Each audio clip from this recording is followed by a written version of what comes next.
कशा पद्धतीने आपण त्यांना बाहेर आणण्यासाठी प्रयत्न करतो? हे सरकार म्हणून तर आपली भूमिका ती आहेच की आपला महाराष्ट्र मधील असलेले नागरिक तिथे जे अडकलेले आहेत ते सगळे पुन्हा आले पाहिजे। माननीय विशेषतः शिवसेनेचे मुख्य नेते एकनाथ शिंदे साहेबांनी जी भूमिका घेतली हातामध्ये आणि त्यांनी स्वखर्चाने मेहनतीने त्यांनी अनेक लोकांना तिथे आणण्याची तिथे जी भूमिका स्वीकारली आणि मला वाटतं काल देखील माननीय एकनाथ शिंदे साहेबांच्या माध्यमातून अनेक तिथे महाराष्ट्राचे नागरिक हे परतलेले आहेत। तर ह्यापुढे देखील मला वाटतं असे टप्पे चालू राहतील आणि जास्तीत जास्त प्रमाणामध्ये आपल्या सगळ्यांना कसे परत आणतील असे प्रयत्न चालू आहेत। सर, विशाखा सुभेदार अभिनेत्री त्यांचा मुलगा तिथे अडकलेला होता, त्यांनी एक आव्हान देखील केलेलं होतं। त्यानंतर उपमुख्यमंत्री एकनाथ शिंदेनी त्यांच्याशी बोलले फोनवर होते।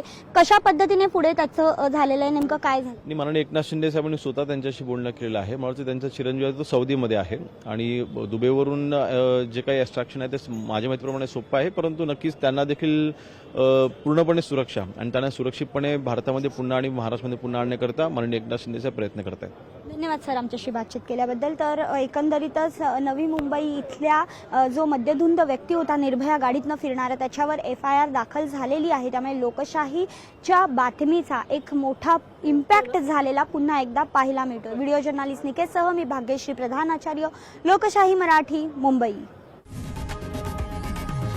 लोकशाही मराठी ऐका, पहा, जागरूक रहा।